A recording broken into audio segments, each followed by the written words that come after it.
Welcome to the Digital Analytics Power Hour.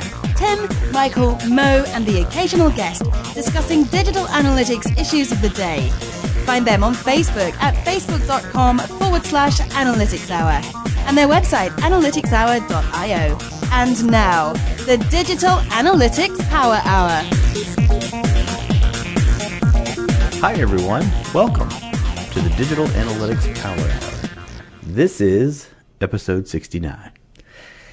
It is said there are thousands of ways to be wrong and only one way to be right, and we love to talk about those thousand ways. One of the biggest pitfalls for any person using data, including the noble analyst, is falling victim to bias. And I don't mean cutting cloth diagonally. And I already know how this episode will go, and what happens from here will just prove me right. That's right, we're talking about bias.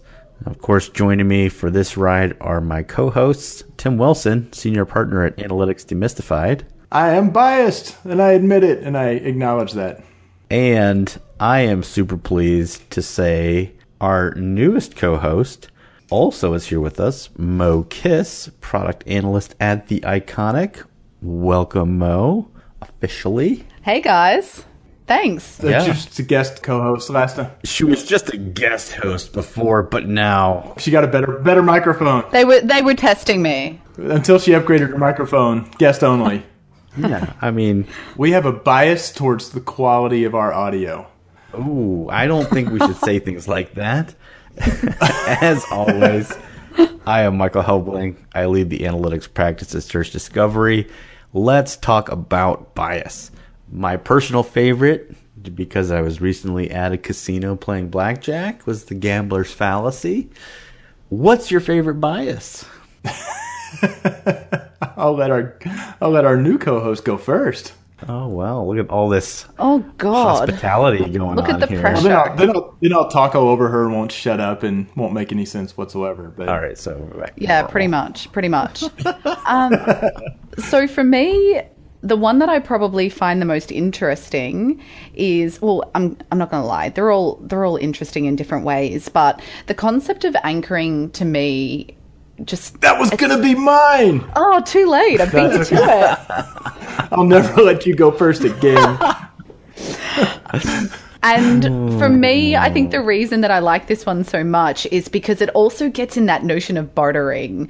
So where, the first price that you set is how you determine value from an item. But of course, it's really relevant for digital analytics as well. And I'm sure Tim wants to chime in to talk about KPIs once again. Well, you're just gonna let me. Well, to be fair, Mo, you've actually spoken about this, and so we got the benefit of kind of looking at one of your decks, and that definitely on the anchoring. I realized that whole, like, when it comes to setting a KPI target, like, somebody has to throw out the first number, and I don't think I'd ever really thought about that as being. I mean, I'm familiar with anchoring, but I don't think I'd ever really thought about, when you throw out that first number, like, you were turning on the anchoring bias immediately. And that means that it's not just throw out any number. It's like, you better decide, are you throwing out a conservative number or are you throwing out an aggressive number? Because you are going to influence the final target if you're the first person to throw it out, I think. I mean, is that... Yeah, I'd agree with that. Yeah, absolutely. Yeah. What's crazy about it is it's so natural. In fact, bias just generally seems to be just part of how humans perceive the world, that it's very hard to, like, step outside of it. So, like, even that one, anchoring bias, is sort of like, we just start biased, and then where do we go from there? Yeah, but I think the thing is, I once said to someone, like, oh, well, this is going to get rid of your bias. And then I was like, whoa, that's never going to happen. I was very quickly, like, corrected. And it's true, right? You're never going to get rid of it. But being aware of bias is how you help mitigate for it. So I think it's about starting with that initial point of, like, okay, I do have these biases. And how do I try and reduce the impact of them as much as possible on my analysis, on my KPI settings, like whatever it is, whatever the discussion is that you're having. And biases are there partly as the result because we have heuristics, because we're just inclined to take shortcuts. Like, is that, I think that was one of the other points you had made in your presentation, was that we have them because we can't process everything starting from zero. Yeah. And so therefore we wind up with biases. Is that right? Yeah, so basically the concept of heuristics is that your brain tries to help you. It doesn't want to overload things. So it has these shortcuts, which many biases fall into the concept of heuristics, to give you a shortcut to kind of take the load off your brain. It's to help you make decisions fast with less information. So it's something that you're naturally wired to do. But like I said, it's about awareness, right? Like the more you talk about it, the more that you call it out in meetings, the more your team is another bias, like last data point, this one can be, it can make you or break you, right? Because if you have a colleague that leans towards this particular heuristic, which is that they tend to prefer or like preference the last piece of information that they heard, like if you're the last person to have a meeting with them, that's great because they're going to listen to you. But then if someone goes and chats to them in the kitchen, there goes your strategy that you thought you had locked in. So, they can really make or break what you're working on. We're working our way through that in terms of who's our president right now. So it's we'll let you know how that all works out. Wow. So the last data point, so you're going to wind up having me saying data instead of data. This is for the win. These are the things that are going to happen. It is a cooler. I'm not going to say for the win though. I'm just putting that out there. I am.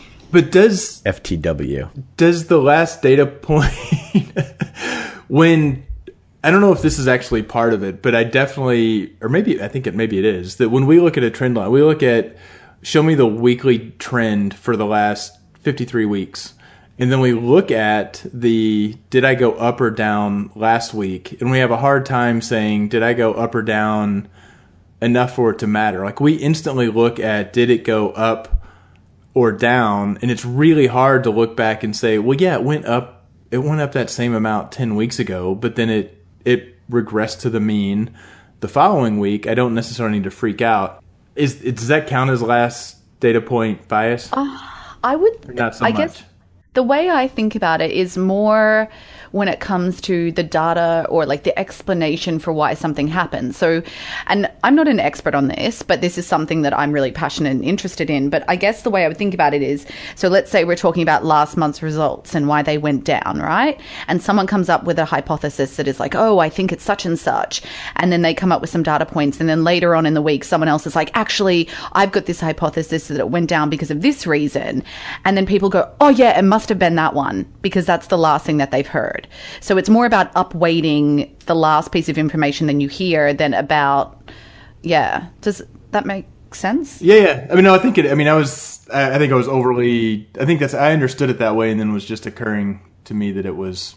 The difference, though, to anchoring is that with anchoring, of course, it's about the first data point, right?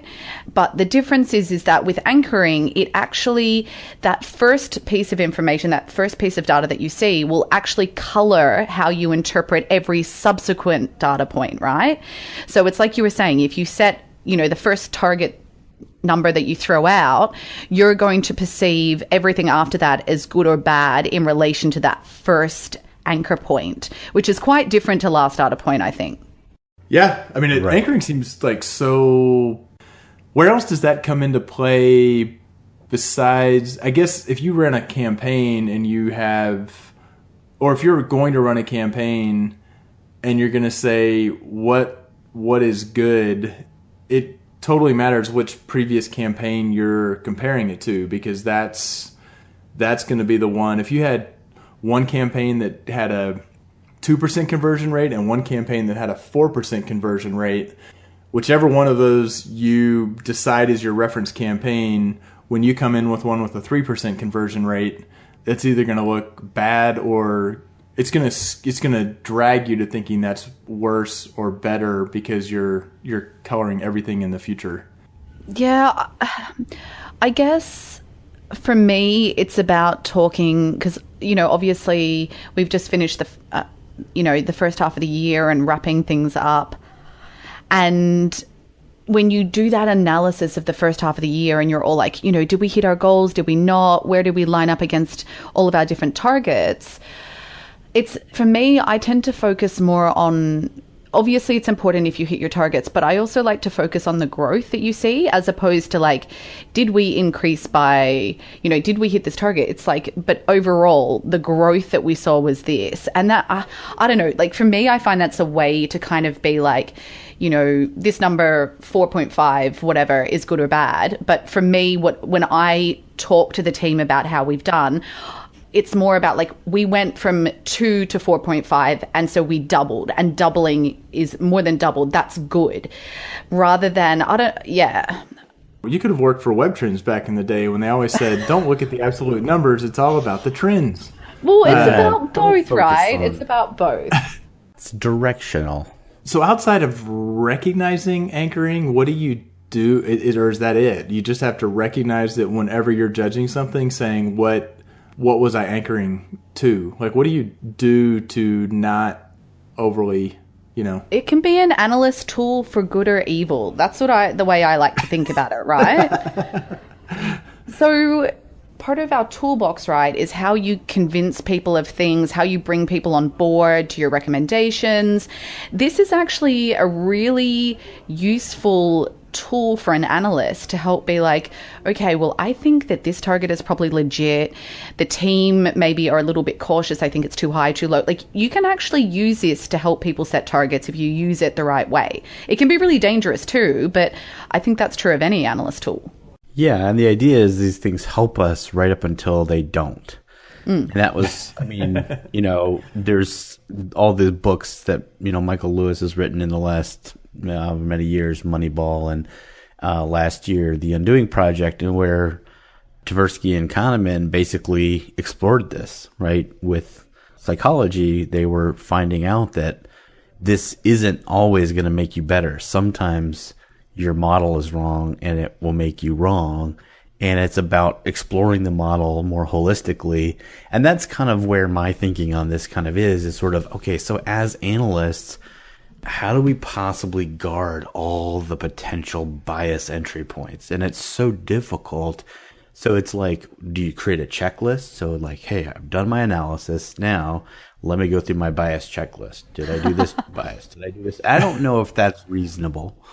I think why not, though? Well, up to a point, it's just so many of them. And but surely if you hit 4 or 5, do you not?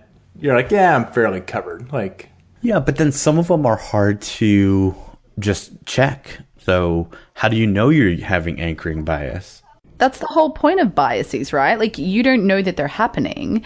So that's part of the process of being an analyst, and getting someone to QA your work and run your assumptions past them is to try and mitigate for things like this. Well, yeah, and I look at it as look for ways to expand your model, or look for ways to look at it from a different angle. And actually, other people entering the process is one of the ways I've seen work really well, is have somebody else come poke holes in it. So they're not looking at it from your same point of view. And that certainly has helped analysis that I've done, because people bring another point of view to it. So that will work.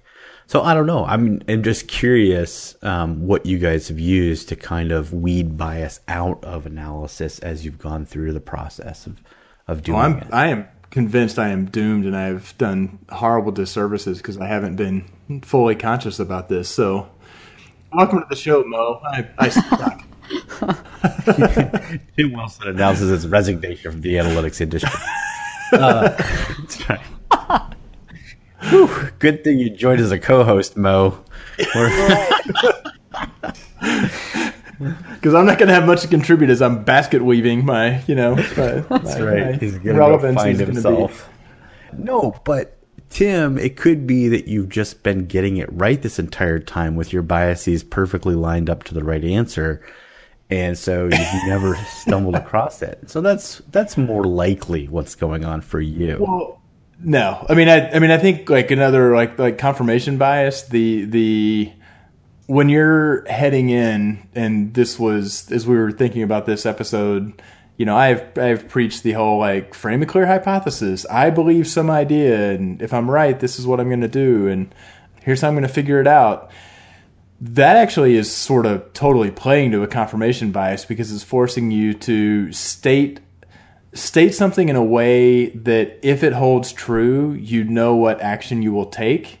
And as analysts, we want to be recommending action. So it had me thinking that it's a danger. Now, I think you can be careful that you're like, well, no, I'm going to articulate what I would do, and I'm still going to be diligent about how I'm approaching it. I'm not going to say, well, I'm going to find 8 ways that that's not the case, and I'm going to keep fishing. And I'm on a fishing expedition, torture the data long enough, it'll say whatever you want.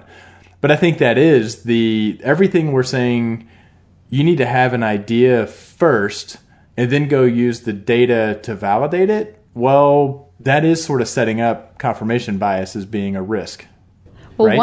one of the ways around that is, and I know that I'm always harping on about analysis of competing hypotheses, but the truth is that same technique can be used to the method that you advocate for, Tim, which is that instead of focusing on evidence to support what you think, you focus on evidence that disproves. And that's really, like, those structured analytical techniques are really about reducing the influence of bias on our analysis and using a really scientific method which is based on disprove, not proving. So there are definitely ways, like confirmation bias. Oh, go. Okay, here. No. We're disproving the null hypothesis as opposed to, right? I mean, that's that language of statistics, which is either infuriating to a marketer to saying, is this true or not? And it's like, well, I failed to disprove the null hypothesis. And they're like, what the fuck? Like, could you actually cut out like 27 syllables and tell me whether this is the way it is or not? So where do I spend the ad money? Yeah. But that actually, a little light bulb just went on, that if that is like at the core of statistics, is the null hypothesis is there is no relationship, or there is nothing going on here. There is what you're looking for does not exist. And what you're looking to do is disprove that. So if you come in with a hypothesis that there's something really interesting going on, but you say the way that I'm going to approach it is actually because I figured out a statistical method to use it, really what I'm doing is trying to see if I can show my null hypothesis is that there isn't a relationship, there isn't anything going on there, and let me see if I can disprove the null hypothesis, right? Yeah. I think. Yeah, well, I mean, ultimately, it's that old adage of like, you can have 1,000 pieces of evidence to support something, but if you have one piece of evidence that disproves it, then you can get rid of that hypothesis because it can't possibly be true, right? So, and it's funny, we were talking... Right, so you're recommending that an analyst does one analysis in their career because they have to do 1,001 different tests? No. I was about to go into the fact that there needs to be some level of moderation as well. Like, you can't look at everything under the sun to disprove something. And it depends, obviously, on the size of the decision that you're making based on this piece of work. But ultimately, when we sit down and we go, I want to prove this hypothesis, and here are the 5 data points that will support me. Yeah, you are doing a bit of confirmation bias, right? Because you're setting out to find those 5 data points that will prove what you already think.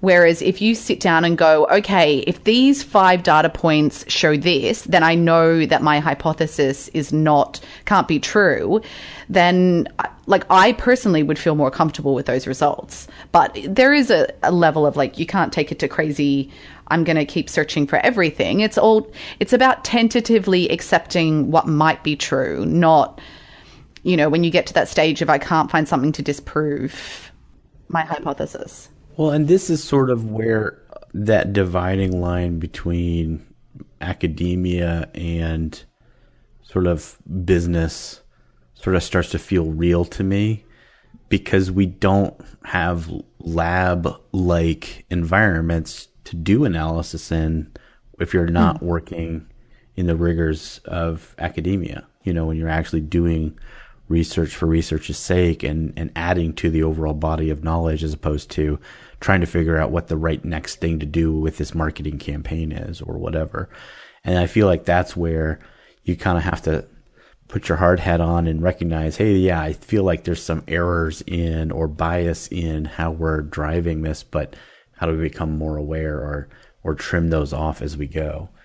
But I also think, what do you guys think about the fact that, like, inherently there's bias in all of this because the mindset of how we even operate businesses in the digital realm is filled to the brim with preconceived notions, and what worked over here will work over here, and all these kinds of things.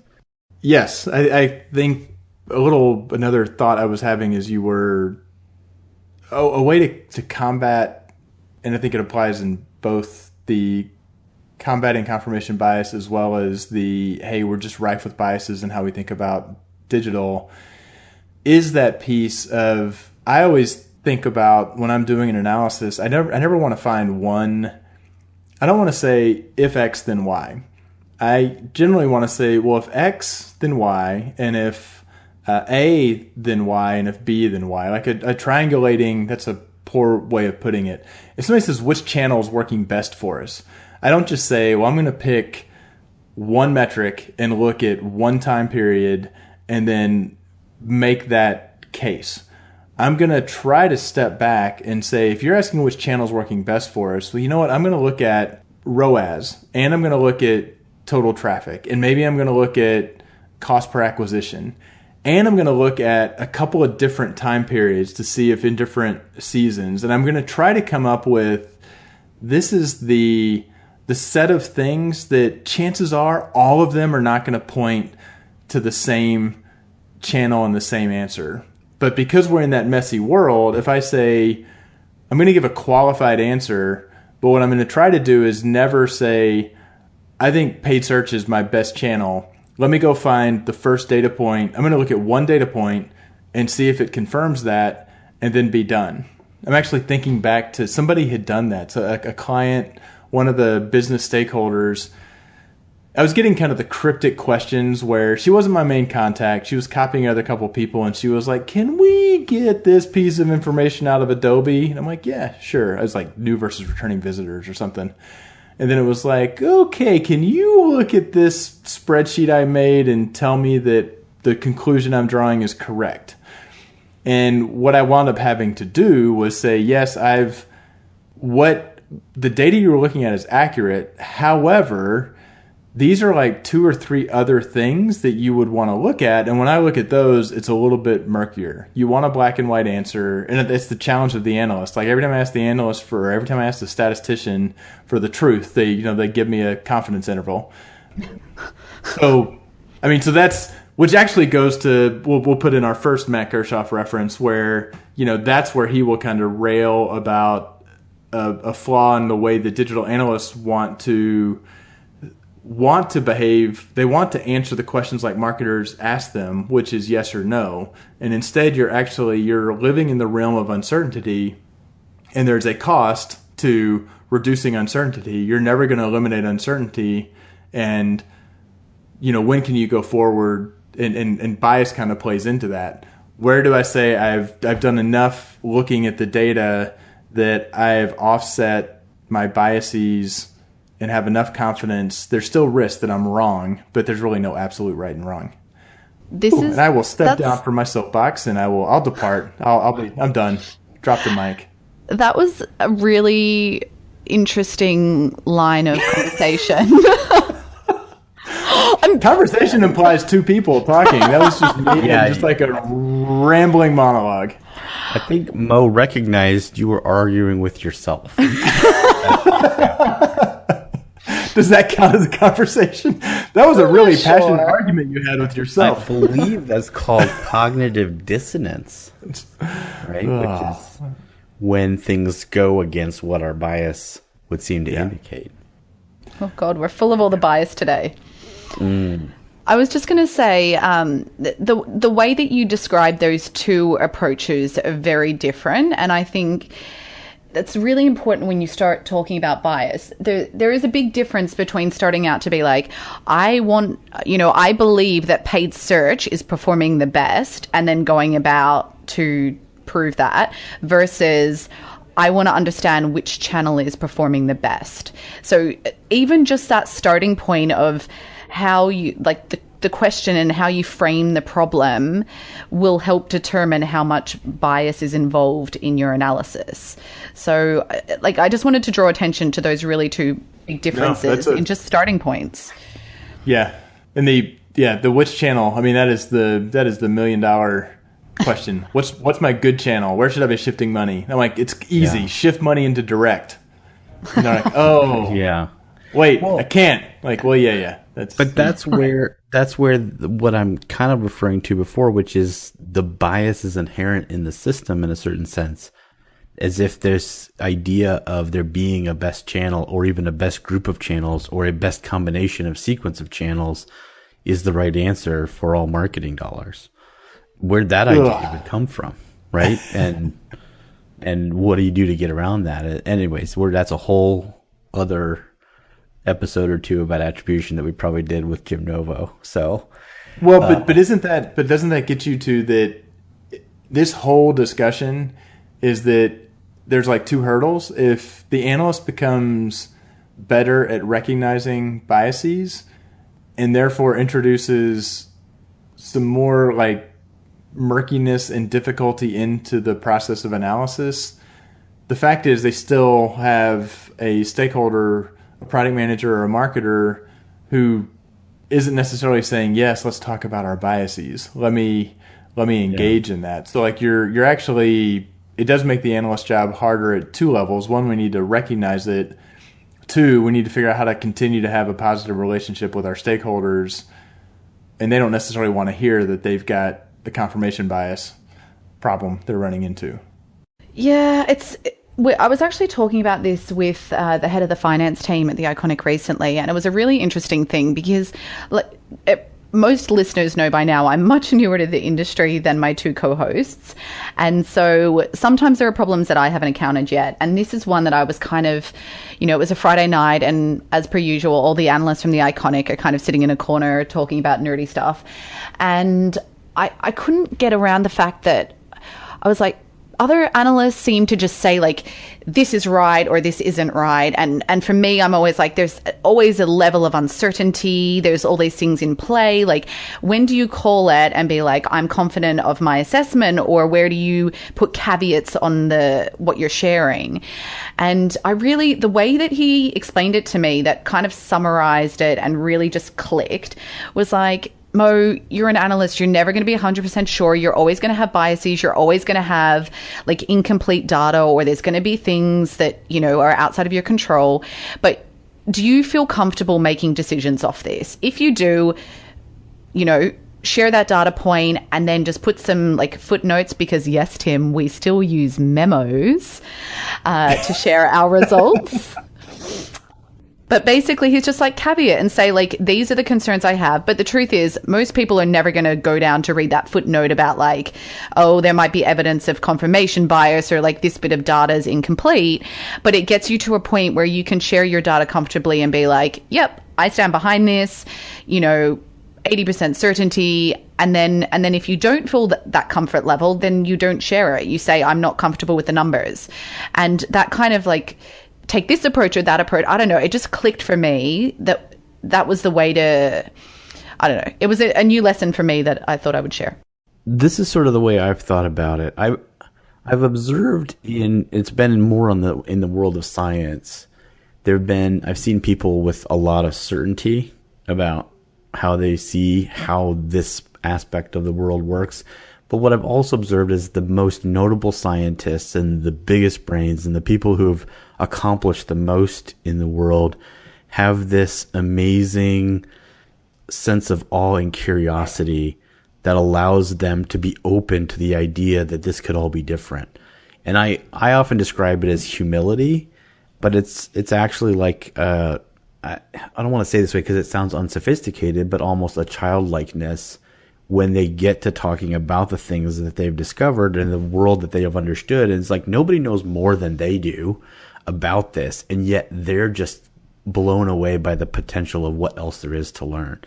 And I think that's been sort of my guiding light around bias, which is how do we adopt that kind of a mentality? So no matter what I know about analytics or analysis or what should be true about how a website works or how to analyze or do analysis, how do I leave myself open to the idea that maybe I haven't even explored far enough to see that next big horizon?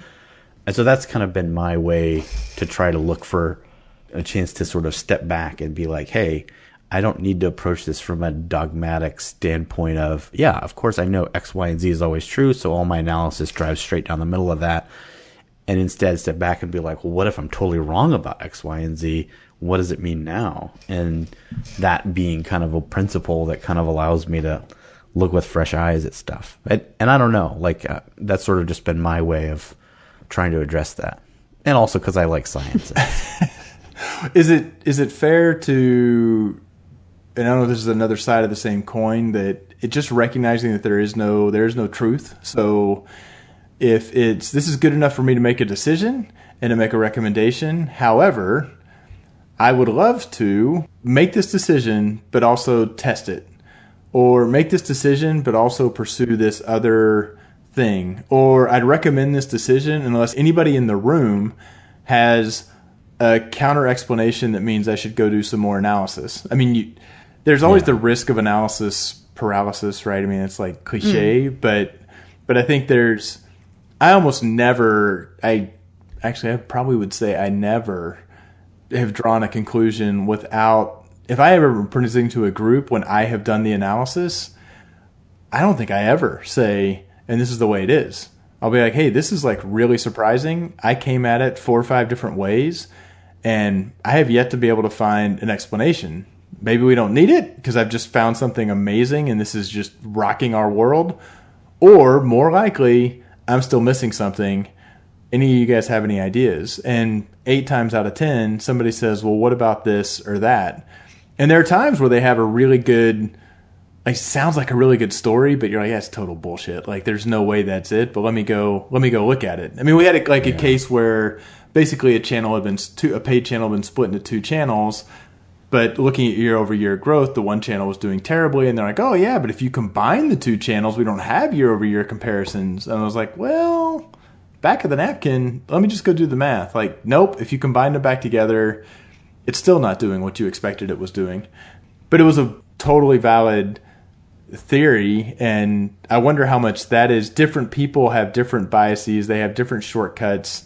Definitely on the confirmation bias, you've got competing, not agendas is a little too harsh of a word, but competing shortcuts. So it's great, solicit from them. Well, what do you think might be going on here? And kind of slowly circle the drain until you say we've kind of come at it 4 or 5 different ways. So do the analysis 5 times. Well, and use memos. Oh, I was going to say the other. That is like I'm writing down the tips. The debate between whether to put footnotes on slides or not. And I fall in the camp of, yes, putting a data source on the footnote and or in the footer, like data source, where'd it come from, what was the date range, and also if there are footnotes, if there is a caveat, put it there because you don't know who's going to be looking at it, and nobody's going to read it, but it's going to be a reminder for you when you're looking back at it. Right. And somebody who really thinks, wait, what's really going on here? They're going to look at the footnotes as well. So maybe not in these memo things you talk of. Is a memo like is that like a meme, but from like the 1980s? Oh, jeez. An animated memo. I still have mixed feelings on the old memo. It has a time and a place, but yeah, Tim, I agree. Like, if you have, I guess, caveats or things that you need to clarify about the data, I would 100%, and even before I joined the memo squad, I would put them at the bottom of a slide. So, yeah, I mean, I'll just jump out there and say I'm not convinced that PowerPoint's the best way to share recommendations or insights from analysis anyway. Ooh. Really? I think it's a standard packaging because we are. I mean, Tim, you and I are consultants, so we just sort of default. I've actually been using memes for the last 2.5 years, so that's actually good too. I find myself Hey, you're in great company because, I mean, Christopher Berry, I think, has introduced many in our industry to memes, even if they didn't realize it. So. Well, so what do you think is there a means of delivery, or it's totally situational? Hey, I'm very biased. I think people just don't do it well. Like, some people don't do that well, and so it gives presentations a bad name. Yeah. That's I think that you just said it. Because if you go back, are you guys familiar with the old Procter & Gamble one-page memo? Yeah. So there's might be too young. Style. Yeah. This is before your time. Mo. Too young, too American. I've done lots of memo research, rest assured. Okay. So, but what that does, and actually I think Amazon uses something like this. I don't think it's the same thing. They 100% do use memos. Yeah, I read that somewhere as well. It forces you to organize yourself around your ideas in a more, a better way, I think, to kind of put your best argument forward. And actually, that's the problem with most of the PowerPoint delivery. It just lets your story meander everywhere unless you're really focused about what you're trying to say. And maybe that's my biggest problem with it. Yeah, it's like there was a guy, the people who were like, I just don't do presentations with PowerPoint. And there was a guy, I'm like, well, you just threw out the baby with the bathwater on that one. But well, and to be fair, Tim, I've never seen you present an analysis with PowerPoint, so I guess I should open my mind to the possibility. There's a whole other horizon out there. Yeah, it sounds like something I would say with when I worked at Clearhead, that was one of the things that, like, from day one, and the founder was very, very, and we're diverging way off the path. We had it was almost a memo-like structure to, this is how we're going to present test results, and it was very concise, and it was very structured, and it would be hard at times where we said, in the abstract, this is the right way to do it, so we were going to apply that framework rigorously with how and it works to this day. So that was in Keynote, I guess, technically. So it wasn't PowerPoint. Yeah. I like to use, Prezi, where you flip it around a bunch of times. So fucking done with Prezi. You used to like Prezi. I did Prezi at the Iconic. I did it well. There were many pictures of Mo. I thought that was Keynote or something. No, that was totally Prezi. You know what? I'll put the link in the show notes if you'd like to see pictures of Mo from her childhood. Her sister gave me. I'm pretty sure that was in Prezi. Oh dear. Yeah, so what I would like to talk about, though, is I feel like I sold myself short because I started with my favorite type of bias, which was anchoring. But the truth is, the one that I actually love, this heuristic, it's called escalation of commitment. And economists basically refer to it as sunk cost fallacy, which is where you continue to justify spending money, time, effort based on your cumulative prior investment, when the truth is, if you started from scratch again, it would show that you shouldn't continue down that path. And the reason that I think this one is worth us having a chat about is because it's really relevant for product, and obviously I'm a product analyst, but even when you're partway through a marketing campaign or a strategy and you see that something's not working, you're not hitting your targets, but you kind of just keep going down that road. Yeah, that fallacy has lost me money playing poker. So, I mean, that bias. It's like, well, surely I can't get out of this hand now because I've already put so much money into it. Well, yeah, it's like, and I think there's a piece of it's admitting that it didn't work, and if there has been significant budget invested in it, then the person who owns that budget is having to, on the one in the abstract. And actually, in reality, if they would say, we really thought this was going to work, we had good rationale for it, we had good reason, it's not working. If there's something working better, we should shift over to that. And that is just so not human nature to say, this thing that I spent $1 million on is an absolute dog. And then you start using anchoring and saying, oh, but if we can make it like 2 basis points better, it's improving. So you're like, it started as shit. You try to ignore the initial target, reset a new anchor of what's it done for the last 6 months, and then just continue, drives me berserk. Yeah. I think with product strategy, that happens a lot, right? Because you're building a new feature and you think this new feature is going to be amazing. And I think what developer resources are so in demand. So it's not even the money. It's like we've already spent 100 hours of developer time building this. So we don't want to go back. That 100 hours does equate to money. I mean, I know you're newer. You're. Oh boy. Oh shit. No, that's totally a fair point. You're limited scarce resources. If you're rockstar developer, just spend 100 hours on something. Yeah. Carry on. And I mean, we do look at the economic cost of their hourly rate and blah blah blah.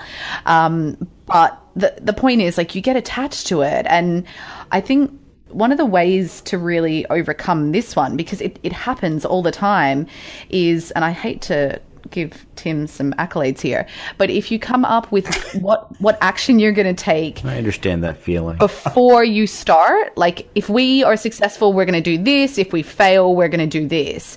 And you have to stick to it, because as the data starts coming in, everyone wants the feature or the campaign or whatever it is to do well. And you start being like, oh, well, we said 5%, but like 4% is almost there. So we'll just run it for another month and see. And like, people want it to succeed, which I think is why it's so important to decide before you start off, like, what are we going to do if we don't hit 5%? What are we going to do if we do hit 5%? What action are we going to take?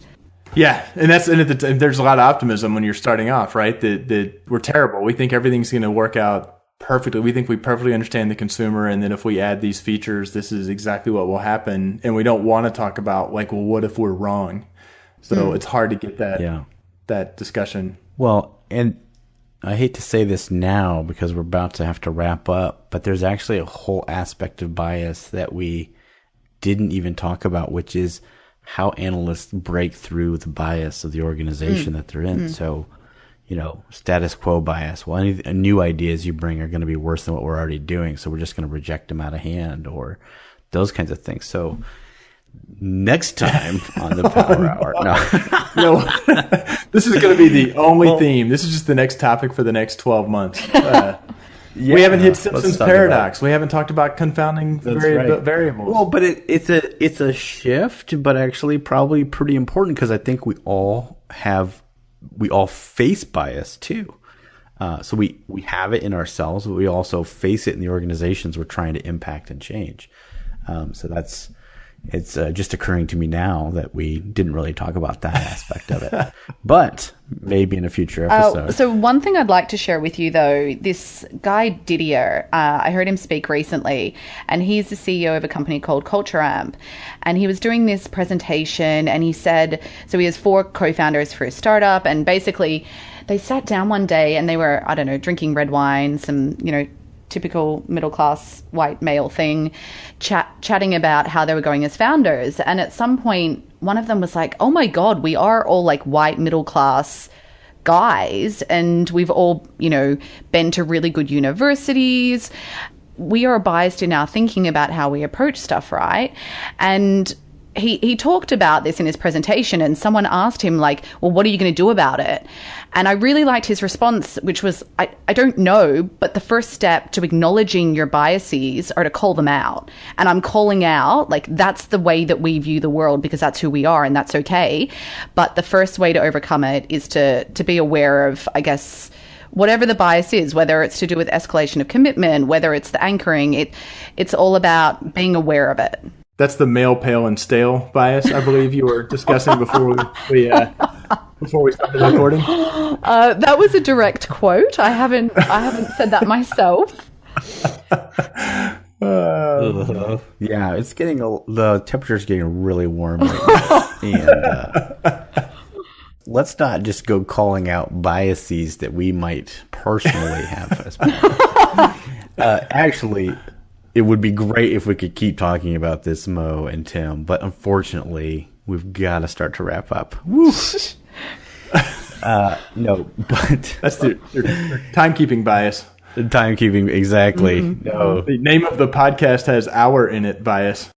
So anyway, as we go into last calls, before that, Tim, you had mentioned something. Do you want to talk about eMetrics New York really quick? Yeah, so it is mid-August, and coming up at the end of October is eMetrics New York. And a couple of things. Well, Michael and I are both speaking there and not together. Our counselor said that if we were, based on restraining orders and other things, we're not allowed to actually be within 50 feet of each other, and they couldn't make the AV work.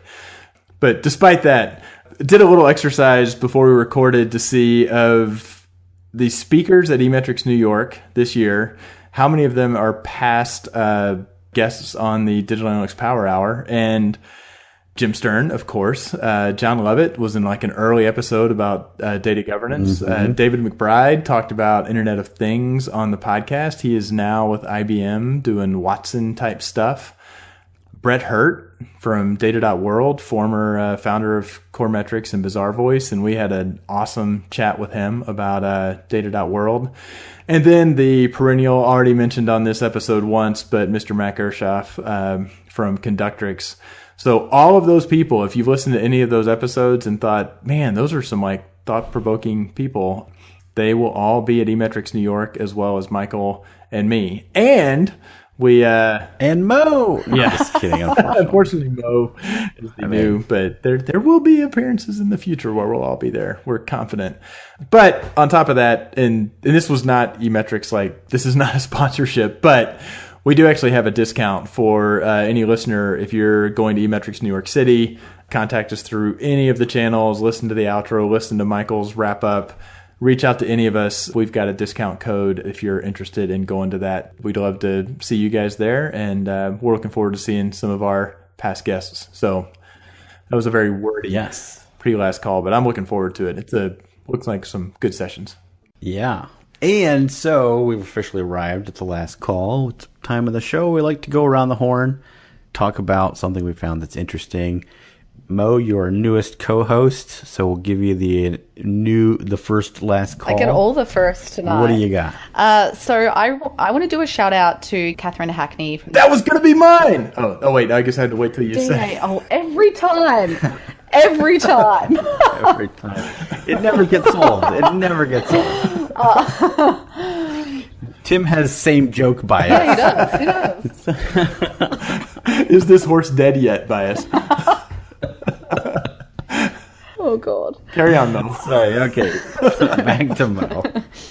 So Catherine from the DAA has been doing a really amazing job. She's been supported by lots of other women in the community to set up the Women in Analytics group in DAA.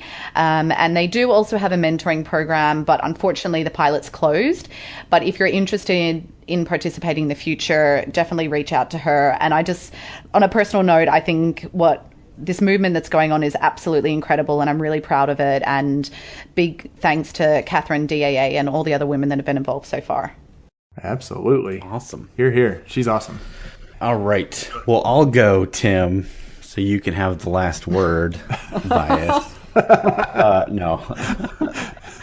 Okay, so kind of a twofer, but really quick because it's on the topic of bias. I was listening to the Hidden Brain podcast recently, and it was back in an episode or two ago, and they were talking about robots.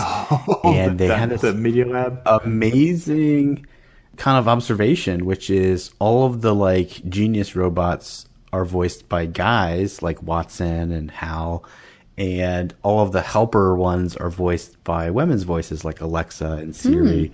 And it was just sort of like, whoa, what? And you were kind of like, that's pretty crazy, but it kind of shows that there's maybe something there. Anyways, really great episode of the podcast. There's much more to that episode in Hidden Brain podcast. So that's the one where it was even a robot, you won't smash it with a hammer if you give it a name? Yes. The guest was a woman from the MIT labs or whatever. MIT Media Lab. Yeah, and just fascinating. Really great podcast episode. Okay, but my actual one is recently I came across a Coursera specialization that I think a lot of our listeners would be interested in. As you're aware, Google has their cloud platform, which covers a lot of data manipulation and data engineering tools. And they have launched through their team a Google Cloud Platform specialization through Coursera. So if you're working with a lot of data, there's a lot of really cool tools on the Google Cloud Platform. I know my team has been digging into and really enjoying working with that. So check that out as well.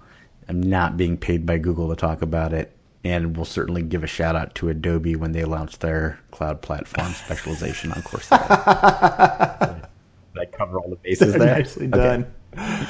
Over to you, Tim. Oh, crap. So I'm going to do a twofer. So my original one that I was going to do was a podcast I heard several months ago, and it's not one that I listen to regularly. And I feel like I do need to call out that I do not listen to podcasts while I'm working. There are people like, I just can't listen while I'm working. I'm like, well, no, I can't either. But apparently I do that in lieu of like actually interacting with my wife or children. But this is one of those that just popped up. So the Tectonic podcast, which is from the Financial Times, and there was an episode, I don't want to say it was back in June, but it was called The Graphics Chip Powering AI Technology, and it was Jensen Huang, the CEO of NVIDIA. And what was interesting was he was basically talking about GPUs. So if you are kind of looking at the machine learning world and deep learning and AI, there's all this like, it's not CPUs, it's GPUs. And it's like, it's weird. It has struck me as weird as saying, why is it this graphics processing? I get it that graphics are complicated, but why is that what's being applied? That's what's needed. And he does, it's not that long. It's like a 30-minute or less, 23-minute episode, but he does a really good job of sort of talking through sort of why GPUs and that technology is what is really powering all of the AI stuff. So that was my original last call. I feel like I have to throw in now, because we've talked about science and studies, a newer podcast, which is live from the Poundstone Institute. Have you heard this one? If you are a listener to Wait, Don't Tell Me, Paula Poundstone is the clear rock star when she is a guest on that, because she always is like, where did that study come from? And somebody at NPR was like, we're going to take, I think Adam Felber, I think that's who it is, and with Paula Poundstone, and they are just going to do basically a live audience, the Poundstone from the Poundstone Institute, and it is genius because it's Paula Poundstone. So I'm sneaking in a twofer there as well. That's all I've got. Yeah. These are all big names in Australia too, right, Mo? Paula Poundstone? Paula Poundstone? Is she not big in Australia? No, I vaguely know that name. I just think it's funny because it's like these NPR podcasts. Do they have an international? Yes. Anyways. I do listen to NPR. Oh, good. Oh, Yeah. That's good. Nice. Anyway, guess who listens to this show? All of you. And you've been listening, and you probably have a thing or two to say to us about bias, because we probably didn't do it the justice it deserves, even though we tried. But that's just our bias. But we'd love to hear from you. Reach out to us through Measure Slack, through our Facebook page, Twitter, all those channels. We'd love to hear from you. Love to get into a conversation about it as you go through your analyst lives. Mo, welcome to the show. It's great to have you as our co-host, and looking forward to all the cool stuff we will do together on the show going forward. And Tim, as always, it's a pleasure. For my two co-hosts, I'm Michael Helbling saying, keep analyzing. Thanks for listening, and don't forget to join the conversation on Facebook, Twitter, or Measure Slack group. We welcome your comments and questions. Visit us on the web at analyticshour.io, facebook.com/analyticshour, or at analyticshour on Twitter. So smart guys wanted to fit in, so they made up a term called analytics. Analytics don't work. Trust me. Oh, shit. I don't care. I don't care if we quadrupled our revenue. It sucks. Oh, someone said this to me tonight. Male, pale, and stale. Hey, Willie. Yeah, K. Willie. That's pretty funny. I'm like, I just spoke to a few people that were just starting out in analytics, and they're learning R, they're learning Python. They're like, oh, should I pick up SQL as well? And I'm like, maybe focus on one. My team does random shit, and I'm like, hey, keep going, great job. We can edit that out if need be. Okay. Rock, flag, and biases.